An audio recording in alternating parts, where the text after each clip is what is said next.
At the beginning of the movie, an astronaut wanders through strange swamps. A man tries to radio that he has landed in a very strange place instead of New Mexico. The astronaut tries to escape from the pursuer, but stumbles over a tree root and falls into the clutches of a huge monster. The action shifts to the real world. On the program today is Rick Marshall, a paleontologist, presenting a new book. The hero says that he spent $50 million to develop his theory. Rick is busy studying time sinkholes that would help give people more fuel and prevent an economic crisis. The host reacts with great skepticism to this statement and tells him that Stephen Hawking called it nonsense. An offended Rick leaves the studio after finishing the interview, but soon returns and attacks the man. To disarm him, the presenter uses a fire extinguisher. 3 years pass. Rick gives a presentation on tachyons. The tachyon amplifier created by the hero will allow not only to move forward or backward in time, but also to get into alternative realities, where the present is mixed with the past and the future. However, Rick tells all this at an ordinary lesson, where children are rather concerned about whether dinosaurs had mammary glands. The hero is approached by Holly Cantrell, who has studied his writings and is interested in the tachyon amplifier. Rick tells her that he didn't finish the device and became a laughingstock in the scientific world. The hero is sure that time travel is impossible for now. However, Holly pulls out of her bag a rock, 260 million years old, in which there is an imprint of a lighter. In addition to this find, the woman also discovered crystals in the desert that emit tachyon energy. Rick is surprised to realize that his own lighter is imprinted in the rock. After a while, Holly visits the hero's lab and finds him lying on the floor. Rick tells her that he hasn't eaten for a long time because of work, and then he has a couple of dinners, which put him into a fed-up coma. Holly is surprised to find a device on the table and realizes that the hero has finished the tachyon amplifier after all. The woman is sure that they are on the verge of a great discovery, so she asks Rick to get up and follow her. Holly offers to go to the desert, where she found the fossil. From the instruments, the woman realizes that the strongest tachyon field is in the cave. It is located in a half-abandoned amusement park. Its owner, Will Stanton, who dreams of expanding with a huge hotel and 3 casinos, agrees to take them on a boat ride into the heart of the cavern. Rick ignores the excursion and cranks up the amplifier. An earthquake suddenly starts in the cave. The amplifier falls overboard, and the boat, along with the passengers, falls from the waterfall that appeared in the wall. Waking up, the hero realizes that he found himself in a world with 3 moons. Rick asks his assistant to videotape to prove to everyone that the tachyon amplifier has transported them to a world where the past, present, and future are intertwined. Hearing a strange noise, the hero decides to find its source. Rick sees 3 higher primates fighting. Holly distracts them by screaming, and Will decides to scare the enemies with a lighter. However, the guy drops it, and the 2 primates escape with their prey. Holly tries to establish contact with the remaining primate. He introduces himself as Chaka. The woman manages to make contact with him. However, the primate clearly does not like Rick, although he decided to examine his ankle. Because of him, the hero and his companions get into a strange cave underground. Holly explains to Chaka that Rick is their chief. Suddenly, strange vines wrap around the travelers and suspend them on a branch. Down below, Rick notices many bones and an astronaut suit. The hero suggests swinging to reach the tree. Suddenly, Rick sees an enraged Tyrannosaurus in front of him. During the escape, Will stops briefly so that the woman has time to take a photo of him in front of the dinosaur to prove its existence. The heroes manage to run across the bridge, but the animal freezes on the other side. Rick jokingly says that tyrannosaurs have a brain the size of a walnut, so they have a hard time judging distance. Hearing this, the animal suddenly turns around and jumps over the chasm. The heroes manage to hide in a cave. Holly decides to name the dinosaur Grumpy because of its bad temper. The team decides to spend the night in the cave, which also contains human remains from World War II. Holly talks to the primate and learns that he was banished from the tribe for a small transgression.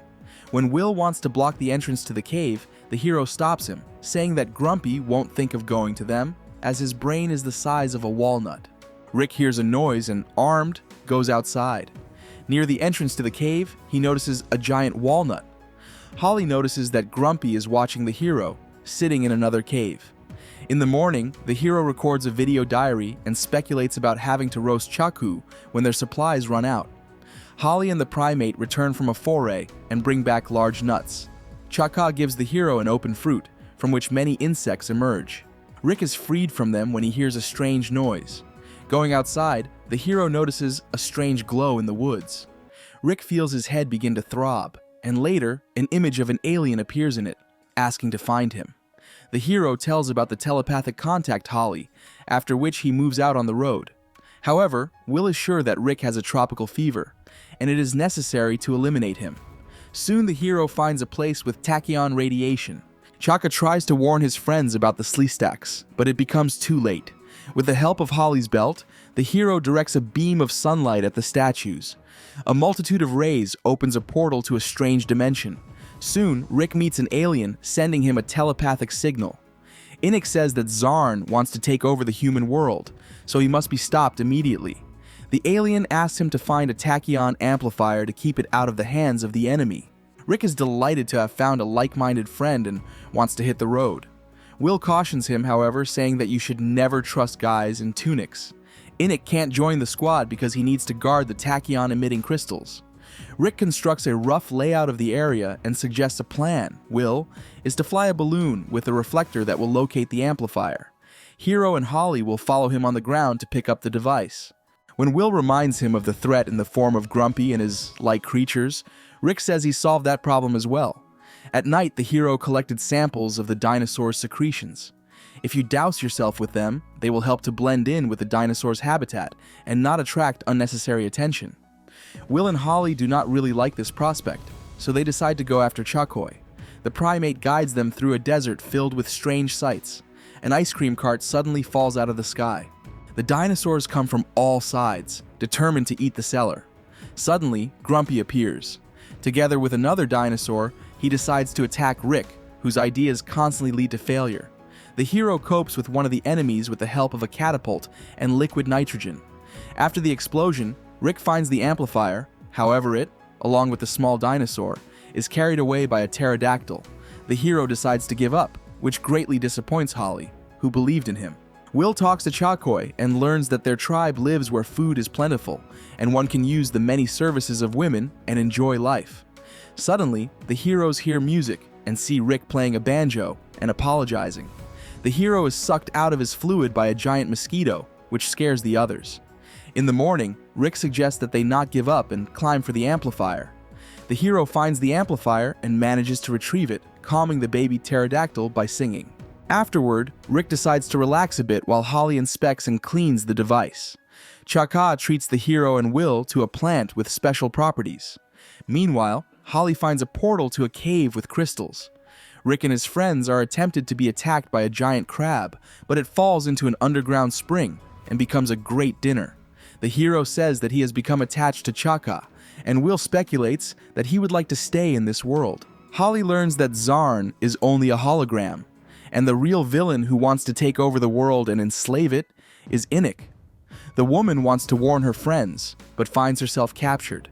In the morning, waking up after a fun night, the hero and his friends find a cave and realize that Holly has been kidnapped.